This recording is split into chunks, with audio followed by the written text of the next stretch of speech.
So if you watch my video on my top 5 Zelda games, you know that Twilight Princess is my favorite and I played it a lot. I have no idea how many hours I have on it, but I'm sure the number is probably pretty high. So it's pretty safe to say that I've learned a lot about the game and its small little details and quirks. So I want to share some facts with you, 50 to be exact.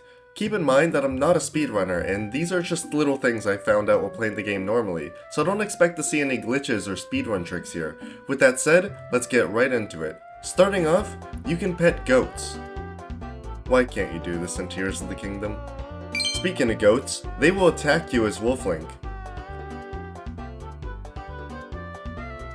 Calling the hawk as Wolflink will show you secrets in the area. You can swing your sword mid-side hop, and with this you can hop backwards.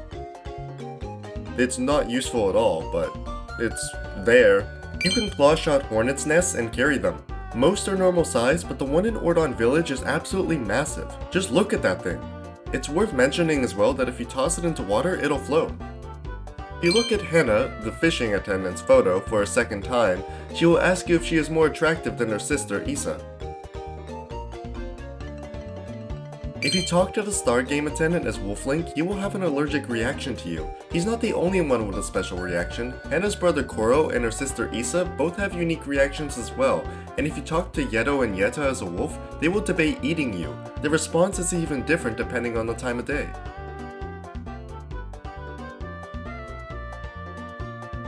You can do a strong stab if you roll and press the sword button. It's very useful since it's as strong as the jump attack. In Kakariko Village, there is a crate that is guaranteed to drop a heart each time you break it. Once again, not useful at all since the spring is literally right there, but it's something to consider, I guess. Darknuts are surprisingly weak to the backslice in their second phase as they struggle to dodge it unlike the jump attack. Yes, they block it, but when Darknuts do this animation, they are staggered. You can stop the spinning platform in the Kuko game by spinning the propeller on top of the Kuko shack. Please tell me I'm not the only one who didn't know this. I always just assumed that you had to land on the platform while it's spinning. Many Freezards are weak to bomb arrows. Bomb arrows will detonate on their own if you hold them. Link is motionless while looking around in first person. You can easily see this with the mirror in Link's room or the mirror Twilight before it's complete. Unlike other Zelda games, attacking Kukos will not result in a swarm attacking you. Instead, you can control the Kuko briefly. In the Ganondorf execution cutscene, the Sage of Water is the one who got killed. You can block an arrow with your shield on your back. It's a bit hard to get it to work though, so it isn't very practical. Link does not have a reflection in the fishing hole. You can catch stuff other than fish with your bobber fishing rod. No matter what, you cannot kill all 3 Shadow Beasts at once before you get the energy bubble technique from Midna. The game will always keep one alive. Link will always perform a sword twirl after a side hop. You can't hurt Armagoma with bomb arrows. Like previous Zelda games, you can use the bottle against Ganondorf during the Energy Tennis phase with Zelda. Speaking of Ganondorf, you can use the fishing rod to distract him in his final phase. Pill bugs will curl up if you touch them, just like in real life. If you talk to the Golden Kuko as Wolflink, it mocks you by saying, "Twinkle twinkle little Kuko, I am cold and not for you." In Arbiter's Grounds, the game only checks for pose 2, 3, and 4 to open the gate, but to force you to get number 1, it makes it impossible to dig up this mound of sand blocking progression until you pick up the pose Sen. Speaking of Po number 1, it behaves slightly differently from the rest of the pose. Po 1 will stay in a fixed position unless you are looking at him using your senses, whereas the rest will look away from you regardless of whether you're looking at them with senses or not. You ever wonder what's at the bottom of the void in the Elden region's Hyrule Field? Well, if you take a close look at your map, you can see that it's Zora's River.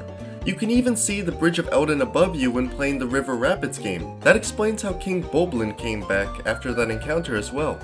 Talking to the fortune teller and asking for love normally will give you the location of a heart piece you haven't found yet, but if you already collected every heart piece, it will show you an image of you instead. You can cut the stalk of a Baba serpent without stunning it if you swing your sword from the left to right. You can do this by swinging your sword while moving to the right while targeting. You move way slower underwater with the iron boots on if you don't have the Zora armor on. Everyone knows that wearing the magic armor drains rupees, and when you run out, it slows you down. But something you might not know is that you'll sink in water too. The boss arena for Xanth's final phase is just outside of the south gate of Castletown, but a modified version. There were a few notable differences, such as a larger stone platform, and also the skyline in the distance is different, as it shows what appears to be mountains rather than the tree line of the Faron Woods. You can catch skullfish with your fishing rod. They won't be added to your fish journal though, because it's a forbidden fish. When holding a cat or a dog, Link smiles. He'll still smile even while running or while targeting, which is unlike his normal determined face when doing these things. You can show Impaz the Dominion Rod as soon as she gives you Ilia's charm. You don't need to go back and restore Ilia's memory first before returning to the hidden village to get the Sky Book. Waltulas behave exactly like they do in Ocarina of Time. They only see movement, so you can climb the vines past them if you only move when they face away from you. You can shoot a bomb arrow at the Deku Toad's tongue when it roars to stun it.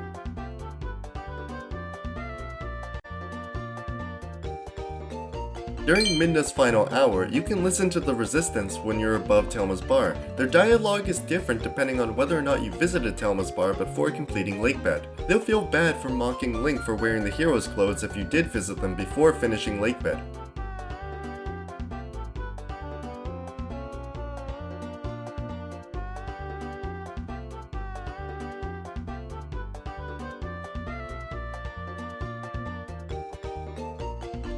If you don't pay at the potion shop in North Faron Woods, Trill the Parrot will attack you the next time you visit the shop until you pay up.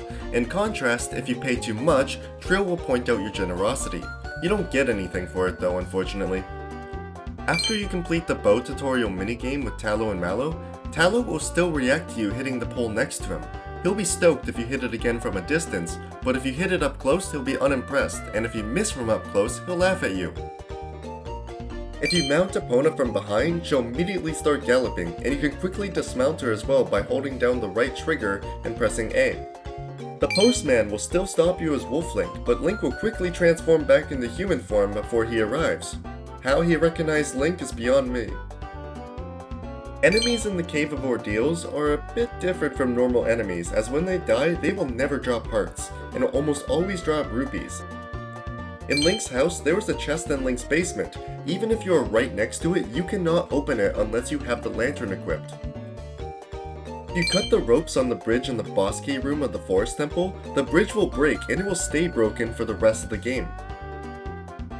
Goblins can't hear you. You can run right up behind them and they won't react. This is different from other enemies like Bokoblins who will react to you behind them. The ball and chain can hurt enemies when it's swinging above Link's head, great for breaking up crowds. And finally, Link's voice is different depending on whether or not he's in combat. He sounds way more aggressive when in combat as opposed to outside of combat where he sounds very calm. To add to this, Link is always in combat mode while in Hyrule Castle. Makes sense considering that Ganondorf is literally right above him. So there you have it, that's 50 little random facts about Twilight Princess. Just because it isn't as open as Breath of the Wild or Tears of the Kingdom doesn't mean it doesn't have a bunch of little details and quirks about it to discover. I just love this game so much, and it's clear that a lot of love and care was put into this gem of a game. Maybe in the future I'll make a video just so I can gush about the game for 20 minutes or so, but anyways, I hope you learned something new about the game, and if you did, tell me what you learned, or tell me what you think about Twilight Princess in the comments below. If you like what you see here, consider subscribing to the channel. Your support really does mean the world to me. Thank you so much for watching, and have a great day.